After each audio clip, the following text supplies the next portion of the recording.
رات کے تقریباً 12 بج رہے تھے۔ میں روتی پیٹتی اپنے باپ کے دروازے پر واپس پہنچ گئی تھی، جس شخص سے میں نے بڑے ارمانوں کے ساتھ شادی کی تھی، جس کے ساتھ رخصت ہونے کے لیے میں اپنے باپ کے خلاف کھڑی ہوئی تھی۔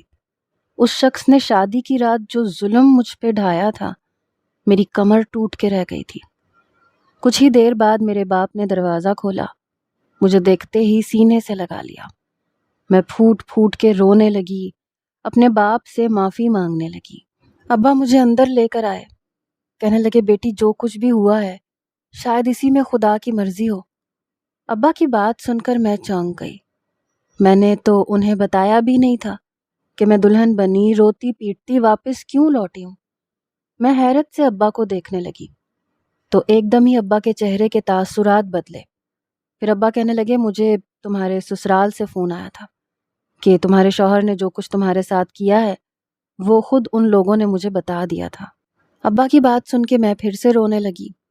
ابا سے کہا کہ مجھ سے غلطی ہو گئی، میں نے آپ کی بات نہیں مانی، اپنی پسند سے شادی کو ترجیح دی، اور دیکھیں میرے ساتھ کیا ہوا۔ مجھے بہت زیادہ شرمندگی ہو رہی تھی اور اس بات کا بھی احساس ہو رہا تھا کہ اپنی مرضی کر کے میں نے بہت بڑا نقصان اٹھایا ہے۔ میری اماں بھی چلی آئیں، انہوں نے بھی مجھے سینے سے لگایا، سمجھانے لگیں کہ پریشان نہ ہو، سب ٹھیک ہو جائے گا۔ اماں نے مجھے میرے کمرے میں پہنچا دیا، کہنے لگیں تم آرام کرو، صبح اس معاملے پہ بات کریں گے۔ اماں کے جانے کے بعد میں ایسے ہی بستر پہ لیٹ گئی، لیکن نیند کہاں آنی تھی۔ میری تو پوری کی پوری زندگی برباد ہو گئی تھی، اور وہ بھی ایک ایسے شخص کے ہاتھوں جس سے میں نے دیوانوں کی طرح محبت کی تھی۔ میں نے آنکھیں بند کی تو کچھ دیر پہلے کا منظر میری آنکھوں کے سامنے لہرانے لگا۔ میں دلہن بنی بیٹھی تھی، میرے ارد گرد ہر طرف پھول ہی پھول تھے۔ میں اپنے شوہر محسن کا انتظار کر رہی تھی، اور پھر جب وہ کمرے میں آیا تو میرے دل کی دھڑکنیں رکنے لگیں۔ اس لمحے کا تو میں نے کتنے مہینوں سے بے صبری سے انتظار کیا تھا، کیونکہ میں اور محسن ایک ساتھ یونیورسٹی میں پڑھتے تھے، وہیں سے ہماری محبت کی شروعات ہوئی تھی۔ لیکن جب محسن نے رشتہ بھیجا تھا تو ابا نے صاف انکار کر دیا کہ وہ ایک اچھا شخص نہیں ہے اور میری اس سے شادی نہیں ہو سکتی۔ لیکن میں نے جیسے تیسے ابا کو راضی کیا، اور پھر جب شادی کی رات وہ میرے پاس آیا تو میرے قریب بیٹھ کر اس نے بغور میرا جائزہ لیا۔ پھر کہنے لگا میں تم سے بہت محبت کرتا ہوں، اس بات میں کوئی شک نہیں ہے کہ میرے دل میں تمہارے لیے کتنے جذبات ہیں۔ اس رات کو لے کر میں نے کتنے ارمان سجائے تھے، لیکن آج کی رات میں مجبور ہوں، میں تمہارے ساتھ کوئی تعلق نہیں بنا سکتا۔ محسن کی بات سن کر میں ہکا بکا رہ گئی کہ وہ اس طرح کی بات کیوں کہہ رہا ہے۔ وہ کہنے لگا شاید تمہارا اور میرا ساتھ یہیں تک تھا۔ اس کی اس بات پر تو میں پوری طرح ہی اچھل پڑی۔ میں نے محسن سے کہا کیا بات ہے، آپ ایسی باتیں کیوں کر رہے ہیں؟ پھر محسن نے مجھے وہ 3 الفاظ سنائے جن کو سن کر میرے سر پر آسمان گر پڑا۔ میں روتی پیٹتی واپس اپنے گھر چلی آئی، لیکن یہ بات کس طرح میرے ذہن سے نکلتی کہ میں نے ایک ایسے شخص کے ہاتھوں دھوکہ کھایا جو میرے لیے سب کچھ تھا۔ لیکن وہی یہ بات مجھے پریشان کر رہی تھی کہ اگر محسن کو مجھے طلاق ہی دینی تھی تو پھر انہوں نے مجھ سے شادی کیوں کی، کیوں مجھے اپنا بنایا، اور اس طرح اچانک طلاق دینے کے پیچھے کیا وجہ تھی، جبکہ وہ مجھ سے بہت محبت کرتے تھے۔ یہی سوچتے سوچتے صبح ہو گئی۔ پھر صبح کے وقت ملازمہ نے آ کے بتایا کہ محسن صاحب آئے ہیں۔ میں ایک دم ہی اٹھ بیٹھی، نفرت اور غصے سے بھرے جذبات لے کر میں ڈرائنگ روم کے دروازے پر پہنچی تاکہ محسن کا گریبان پکڑ کے اس سے سوال جواب کر سکوں کہ اس نے مجھ پر یہ ستم کیوں ڈھایا۔ رات کو تو وہ طلاق دیتے ہی کمرے سے نکل گیا تھا، مگر اب جب وہ خود چل کے یہاں آیا تھا تو اسے میرے ہر سوال کا جواب دینا تھا۔ مگر ڈرائنگ روم کے دروازے پہ پہنچ کے میں ٹھٹک گئی، کیونکہ دروازہ اندر سے لاک تھا۔ میں نے ملازمہ کی طرف نظر ڈالی تو وہ کہنے لگی کہ بڑے صاحب محسن صاحب کے ساتھ اندر بند ہیں۔ مجھے یقین تھا کہ میرے ابا نے اس سے میری بربادی کا بدلہ ضرور لینا ہے۔ میرے ابا مجھ سے بہت محبت کرتے تھے اور میری یہ بربادی ان کی برداشت سے بھی یقیناً باہر تھی۔ میں دروازے سے لگ کے کھڑی ہو گئی تاکہ اندر سے آنے والی آوازیں سن سکوں، لیکن کافی دیر تک بھی مجھے کچھ سنائی نہ دیا۔ اور پھر جب ڈرائنگ روم کا دروازہ کھلا تو میری نظر ابا کے چہرے پر پڑی۔ مجھے دیکھ کے ابا دھیرے سے مسکرائے اور مجھے اندر بلایا۔ میں بہت غصے کے عالم میں اندر داخل ہوئی، لیکن اس سے پہلے کہ میں محسن کا گریبان پکڑتی، ابا نے مجھے پیار سے اپنے پاس بٹھایا۔ کہنے لگے، بیٹی تسلی سے ساری بات سن لو، اس کے بعد ہی کوئی فیصلہ کرنا۔ ابا کا اتنا نرم اور ٹھنڈا مزاج دیکھ کر میں چونک اٹھی۔ ابا کو تو اس وقت غصے کی انتہا پہ ہونا چاہیے تھا اور محسن کو دھکے مار کے گھر سے نکالنا چاہیے تھا، لیکن ابا بڑے تحمل اور بڑے سکون سے بیٹھے نظر آ رہے تھے۔ پھر اچانک ابا نے ایسی بات کہی جسے سن کر میں دنگ رہ گئی۔ ابا کہنے لگے، محسن اپنے کیے پہ شرمندہ ہے، اس نے جان بوجھ کے تمہیں طلاق نہیں دی، اس لیے وہ تمہیں اپنے ساتھ واپس لے جانا چاہتا ہے۔ ابا کی بات پہ میرا مزاج بگڑ گیا۔ میں نے ابا سے سخت لہجے میں کہا کہ محسن نے اپنے پورے ہوش و حواس میں مجھے طلاق دی تھی، وہ بھی بغیر کسی وجہ کے۔ آپ کیسے کہہ سکتے ہیں کہ محسن نے یہ سب کچھ جان بوجھ کے نہیں کیا؟ اور مان بھی لیں اگر محسن نے یہ سب کچھ جان بوجھ کے نہیں کیا تو بھی وہ مجھے طلاق دے چکا ہے، اب ہمارا ایک ہونا ممکن نہیں ہے۔ میری آنکھوں سے آنسو بہنے لگے۔ میں نے ایک نظر محسن پہ ڈالی، روتے ہوئے کہا کہ میں تمہیں کبھی معاف نہیں کروں گی، تم نے مجھے برباد کر دیا ہے، تم نے میری محبت کا مذاق اڑایا ہے، شادی جیسے پاکیزہ رشتے کو تم نے کھیل بنا دیا۔ میری بات سن کے محسن میرے قدموں میں آ کے بیٹھ گیا۔ کہنے لگا، مجھے معاف کر دو انجم، میں نے جان بوجھ کے کچھ بھی نہیں کیا۔ رات کو میں اپنے ہوش میں نہیں تھا، ایسے لگتا تھا جیسے کسی نے مجھ پہ جادو کر دیا ہے، بس اس لیے میں نے تمہیں طلاق دے دی، ورنہ تم جانتی ہو میں بھی تم سے کتنی محبت کرتا ہوں۔ شاید کسی کو ہمارے رشتے سے حسد ہو گیا تھا، اسی وجہ سے ہمارا گھر برباد ہوا ہے، لیکن ابھی یہ بات کوئی بھی نہیں جانتا سوائے میرے گھر والوں کے، اس لیے میں تمہیں عزت سے واپس لے کے جانا چاہتا ہوں۔ بات ہمارے گھر کی گھر میں ہی رہ جائے گی اور ہمارا رشتہ برباد ہونے سے بچ جائے گا۔ محسن کی بات سن کر میں ہکا بکا رہ گئی، اس کی آنکھوں میں آنسو جھل ملا رہے تھے۔ میں نے اپنے ابا کی طرف دیکھا تو وہ کہنے لگے کہ محسن نے مجھے بتایا ہے کہ وہ کیسے خود پر سے قابو کھو بیٹھا تھا۔ مجھے محسن کی بات پہ یقین ہے، اس نے جان بوجھ کے تم پر یہ ظلم نہیں ڈھایا، اس لیے بہتر ہے کہ اس رشتے کو دوبارہ سے خاموشی سے قائم کیا جائے تاکہ بدنامی سے بھی بچ سکیں اور تم سے حسد کرنے والے اور بھی خاک ہو جائیں۔ ابا اور محسن کی باتوں نے مجھے اس قدر کنفیوز کر دیا کہ میں کبھی محسن کو دیکھتی، کبھی ابا کو۔ ابا کہنے لگے، اگر تم چاہو تو سب کچھ ممکن ہے، بس تم محسن کی محبت پر یقین کر لو۔ ابا کی باتوں نے مجھے بالکل حیران کر دیا تھا، کیونکہ پہلے ابا اس شادی کے لیے راضی نہیں تھے۔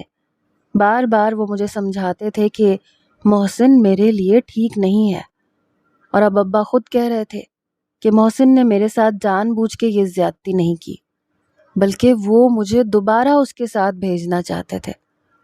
میں نے ابا سے کہا کہ اگر یہ سب کچھ کسی کے حسد یا جادو کا نتیجہ ہے تب بھی میرا محسن کے ساتھ واپس جانا ممکن نہیں ہے، آپ کیسے مجھے واپس محسن کے ساتھ بھیج سکتے ہیں؟ پھر ابا نے مجھے ایک ایسا راستہ بتایا جسے سن کر میرے سر پر آسمان گر پڑا۔ میں نے انکار میں سر ہلایا اور کہا، ابا حلالہ کوئی مذاق نہیں ہے، میں کیسے کسی اور شخص سے نکاح کر سکتی ہوں؟ اگر اس نے مجھے طلاق دینے سے انکار کر دیا تو پھر کیا ہوگا؟ ابا کہنے لگے، اس کا ایک آسان سا حل ہے کہ تمہارا حلالہ کسی باہر کے انسان سے نہ ہو بلکہ گھر میں ہی ہو جائے۔ اب کی بار تو میں اور بھی حیران رہ گئی کہ ابا کہنا کیا چاہ رہے تھے۔ ہمارے گھر میں تو کوئی ایسا نہیں تھا جس کے ساتھ میرا نکاح ہو سکتا۔ پھر جو کچھ محسن نے کہا وہ سن کر میں شرم سے پانی پانی ہو گئی۔ وہ کہنے لگا بس وقتی طور پر حلالہ ہی تو کرنا ہے، تو پھر کیوں نہ تمہارے ابا کے ساتھ ہی تمہارا حلالہ کر دیا جائے۔ مجھے لگا محسن کی ذہنی حالت ٹھیک نہیں ہے۔ پہلے اس نے مجھے طلاق دی اور اب وہ اس قدر فضول بات کر رہا تھا۔ میں نے ابا کی طرف دیکھا جنہیں اس بات پر اس کا منہ توڑ دینا چاہیے تھا، لیکن ابا اس کی بات پر ہاں میں ہاں ملاتے ہوئے کہنے لگے، محسن ٹھیک کہہ رہا ہے، بس نکاح کر کے طلاق ہی تو دینی ہے، پھر تم واپس محسن کے نکاح میں چلی جانا۔ کچھ دیر تو میں نے پس و پیش سے کام لیا، لیکن جب محسن نے رو دھو کے مجھے اپنی محبت کا یقین دلایا اور ابا نے بھی مجھے سمجھایا کہ میرے لیے اس شادی کو قائم رکھنا کتنا ضروری ہے، تو میں مان گئی۔ میرے ابا نے 2 لوگوں کی موجودگی میں مجھ سے نکاح کیا، پھر خود ہی کچھ دیر میں مجھے طلاق دے دی اور میرا اور محسن کا نکاح پڑھا کر مجھے محسن کے ساتھ بھیج دیا۔ میرا محسن سے دوبارہ رشتہ تو جڑ گیا، لیکن نہ جانے کیا بات تھی کہ دل نہیں جڑ سکا۔ جو کچھ وہ کر چکا تھا اس کے بعد دوبارہ اس کے لیے دل میں محبت جیسے جذبات پیدا ہونا ناممکن ہو چکا تھا۔ محسن مجھے عزت کے ساتھ دوبارہ اپنے گھر لایا تھا، پھر اس نے مجھ سے تعلق قائم کر لیا، لیکن اس سب میں کہیں نہ کہیں میں نے خود کو کھو دیا۔ میں بالکل خاموش ہو کے رہ گئی۔ محسن ہر طرح سے میرا خیال رکھ رہا تھا، لیکن اب مجھے ایسے لگتا تھا جیسے یہ سب دکھاوا ہو۔ یہ ڈر میرے دل میں بیٹھ گیا تھا کہ یہ دوبارہ بھی میرے ساتھ وہی سب کچھ کر سکتا ہے جو پہلے کر چکا ہے۔ کچھ ہی دن ہماری شادی کو گزرے تھے کہ میں نے ایک عجیب سی تبدیلی دیکھی۔ محسن جو ایک مڈل کلاس گھر سے تھا، اس کے پاس کافی پیسہ آ گیا۔ اس نے نئی گاڑی بھی خرید لی اور پچھلے کچھ دنوں سے وہ نیا گھر لینے کی باتیں کر رہا تھا۔ اس کے پاس اتنا پیسہ کہاں سے آیا، یہ بات مجھے سمجھ نہیں آ رہی تھی۔ پھر ایک دن وہ دفتر سے لوٹا، کہنے لگا میں نے زمین پسند کر لی ہے، بس اب اسے خریدنے کے لیے پیسے چاہیے۔ میں نے کہا تم پریشان نہ ہو، ہم دونوں مل کے پیسے جوڑتے ہیں، چند دنوں میں پیسے جمع ہو جائیں گے۔ وہ میری طرف دیکھ کے مسکرایا، کہنے لگا اتنی محنت کرنے کی کیا ضرورت ہے جب آسانی سے بھی یہ کام ہو سکتا ہے۔ اس کی بات مجھے سمجھ نہیں آئی، لیکن پھر اسی رات محسن نے اچانک سے مجھے ایک دفعہ پھر طلاق تھما دی۔ میں کمرے میں سونے کے لیے بستر سیٹ کر رہی تھی جب وہ اپنی ماں کے کمرے سے میرے پاس آیا۔ آتے ہی کہنے لگا، انجم میں تمہیں طلاق دیتا ہوں۔ اس کی بات سن کے میں ہکا بکا سی اسے دیکھتی رہ گئی۔ کچھ دیر پہلے تک اس کا مزاج بالکل ٹھیک تھا، پھر اب اچانک سے اسے کیا ہوا؟ مجھے لگا میری ساس نے شاید اسے کوئی پٹی پڑھائی ہے۔ میں نے اپنا سامان اٹھایا، ایک دفعہ پھر روتی پیٹتی واپس اپنے میکے چلی آئی۔ اس بار بھی دروازہ میرے باپ نے کھولا اور مجھے سینے سے لگا لیا، مجھے صبر کرنے کا کہنے لگے۔ ساری رات میری روتے ہوئے گزر گئی۔ صبح ایک دفعہ پھر محسن ہمارے گھر چلا آیا۔ ابا اس کے ساتھ ڈرائنگ روم میں بند ہو گئے۔ ان دونوں کے درمیان کافی دیر تک کچھ چلتا رہا۔ پھر ابا نے مجھے بلایا۔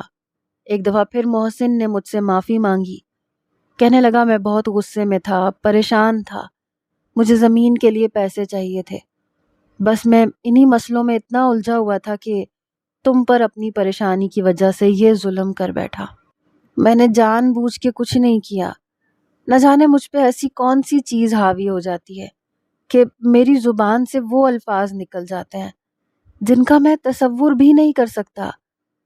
محسن میرے قدموں میں آ کے بیٹھا تو میں نے اسے دھکا دے کے پیچھے ہٹایا، کہا کہ اب دوبارہ میں تمہارے ساتھ نہیں جاؤں گی، مجھے تم پر بالکل بھی بھروسہ نہیں ہے۔ لیکن ابا نے پھر مجھے سمجھانا شروع کیا، کہنے لگے عورت کو گھر بسانے کے لیے قربانی دینی پڑتی ہے، اس معاشرے میں طلاق یافتہ عورت کو کوئی برداشت نہیں کرتا، سب تمہارے ہی کردار پہ کیچڑ اچھالیں گے، سب تمہیں برا بھلا کہیں گے، ساری زندگی باپ کی دہلیز پر بیٹھنے سے اچھا ہے کہ اپنے شوہر کے ساتھ سمجھوتا کر لو، ویسے بھی محسن تم سے بہت محبت کرتا ہے۔ میں نے غصے میں ابا کو دیکھا، کہا کہ آپ ہی تو کہتے تھے کہ محسن اچھا انسان نہیں ہے، اب جب مجھے اس بات پہ یقین آ گیا ہے تو آپ کیوں مجھے اس کے ساتھ جانے پہ مجبور کر رہے ہیں جبکہ وہ مجھے پھر سے طلاق دے چکا ہے؟ ابا کہنے لگے جب میں نے تمہیں روکا تھا تب تمہیں یہ بات سمجھ نہیں آئی تھی، مگر اب میری مجبوری ہے، میں تمہیں اس گھر میں مزید نہیں رکھ سکتا، میں نہیں چاہتا کہ تم دنیا کے طنز اور طعنوں کا شکار ہو، اس لیے ایک دفعہ پھر میں تمہیں محسن کے ساتھ واپس جانے کا کہوں گا، اور اگر تم نے میری بات نہیں مانی تو میں تمہاری ماں کو چھوڑ دوں گا، تم اپنی ماں کے ساتھ اس گھر میں تنہا رہنا، کیونکہ مجھ میں اتنی ہمت نہیں ہے کہ میں زمانے کا سامنا کر سکوں، یہ رسوائی اور ذلت برداشت کر سکوں کہ میری اکلوتی بیٹی کو طلاق ہو گئی ہے۔ ابا نے بالکل عجیب سی بات کہہ دی، وہ اپنے اور اماں کے رشتے کو درمیان میں لے آئے اور میں ہکا بکا سی رہ گئی۔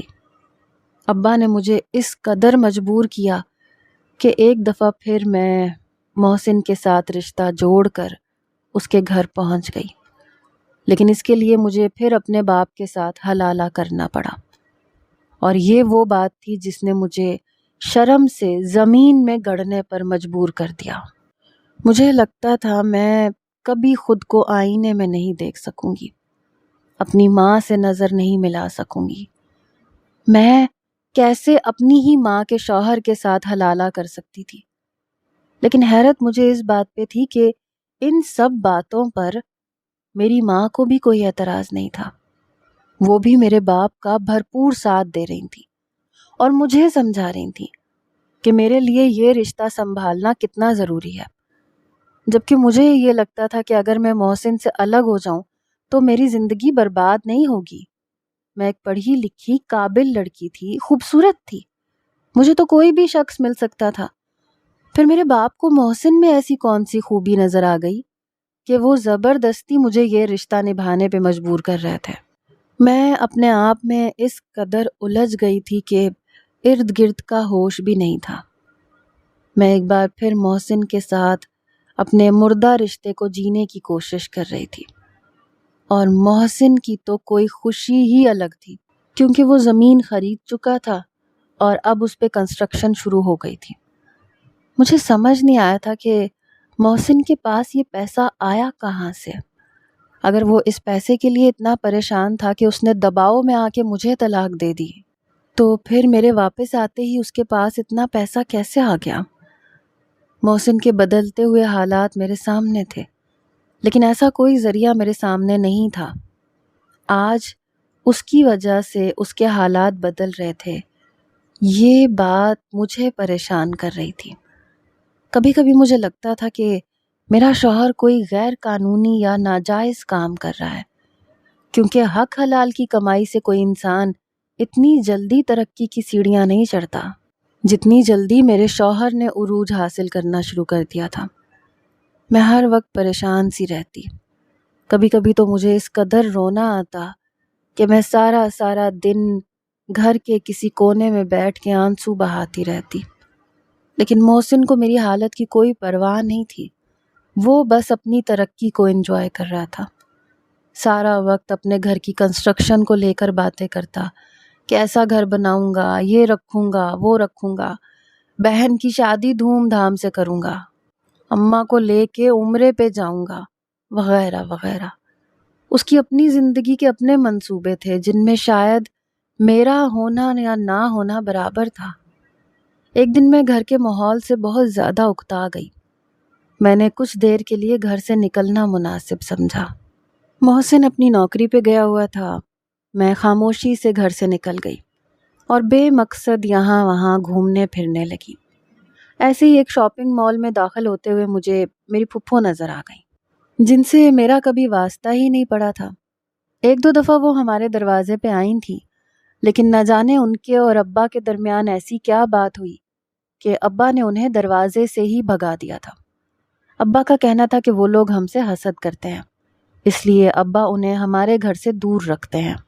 ابا کی بات یاد آتے ہی پھپھو کو دیکھ کر میں نے راستہ بدلنے کی کوشش کی، مگر پھپھو نے مجھے آواز دے کے روک لیا، کہنے لگی انجم میری بیٹی میری بات سنو، تم کیسی ہو؟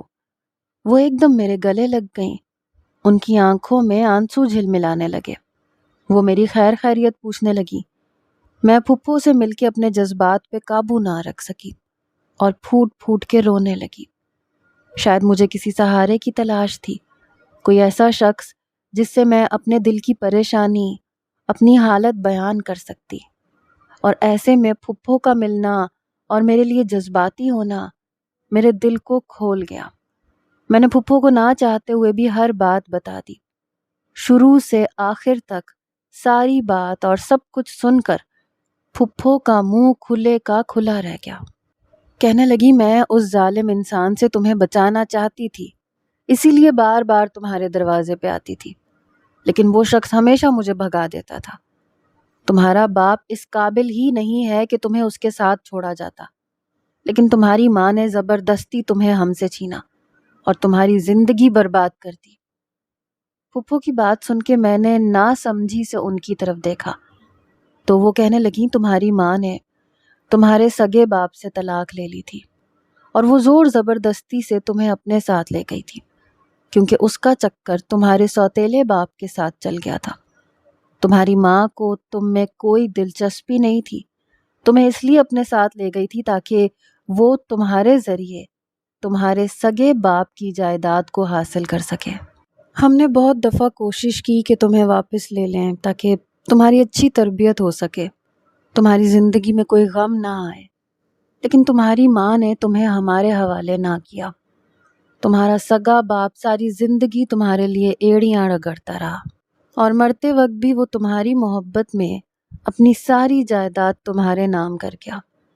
جب وکیل نے وصیت کے کاغذات کھولے تو پتہ چلا کہ وہ جائیداد تمہاری شادی ہونے کے بعد تمہیں ملنی تھی۔ یہ فیصلہ تمہارے باپ نے اس لیے کیا تھا تاکہ تمہاری ماں اور تمہارا سوتیلا باپ تمہاری جائیداد کو ہڑپ نہ کر لیں، لیکن ہمیں یہ اندازہ نہیں تھا کہ تمہاری سگی ماں ہو کے بھی وہ تمہارے ساتھ ایسا کھیل کھیلے گی۔ وہ دونوں چاہتے ہی نہیں ہیں کہ تمہارا گھر بسے، تم اچھی شادی شدہ زندگی گزارو۔ یقیناً انہوں نے تمہارے شوہر کو بھی کوئی نہ کوئی لالچ دیا ہوگا جبھی وہ تمہارے ساتھ اس طرح کی حرکتیں کر رہا ہے۔ پھپھو کی بات سن کے میرے قدموں تلے سے زمین نکل گئی۔ میں تو سوچ بھی نہیں سکتی تھی کہ میری سگی ماں میرے ساتھ ایسا ظلم کر سکتی ہے، اور جسے میں اپنا باپ سمجھتی آئی تھی وہ میرا باپ ہی نہیں تھا۔ پھپھو کی باتوں پہ کبھی مجھے یقین ہوتا، کبھی میں بے یقینی کا شکار ہو جاتی، سمجھ نہیں آ رہا تھا کیا کروں۔ پھپھو کہنے لگیں کہ تم خود سچائی معلوم کرنے کی کوشش کرو، تمہیں سب کچھ پتہ چل جائے گا۔ میں نے پھپھو سے رخصت لی اور سیدھے اپنی اماں کے پاس پہنچ گئی۔ شاید قسمت کو مجھ پہ رحم آ گیا تھا، کیونکہ میں جب اماں کے کمرے کے دروازے پہ پہنچی تو وہ میرے سوتیلے باپ سے بات کر رہی تھی۔ کہہ رہی تھی، کب تک یہ طلاق اور حلالے کا چکر چلاؤ گے؟ کچھ ہی دنوں کی بات ہے، اب کی بار تمہاری بیٹی طلاق لے کے لوٹے گی تو ملازموں کے سامنے میں یہی بات رکھوں گا کہ وہ ذہنی مریضہ ہے، اسی لیے اس کا شوہر اسے بار بار طلاق دیتا ہے، پھر وہ خود ہی ضد کر کے اپنے شوہر کے ساتھ لوٹ جاتی ہے۔ ملازموں کو اتنا ہی سچ پتا ہے جتنا ہم نے انہیں بتایا ہے۔ جب یہی بات وکیل کے سامنے جائے گی تو اس کی جائیداد خود بخود تمہیں مل جائے گی، کیونکہ ہم اسے ذہنی مریضہ ثابت کر دیں گے۔ اس کا بے وقوف شوہر تو کچھ لاکھ میں ہی اسے طلاق دے دیتا ہے، اس لیے اسے ٹھکانے لگانا اتنا مشکل نہیں ہے۔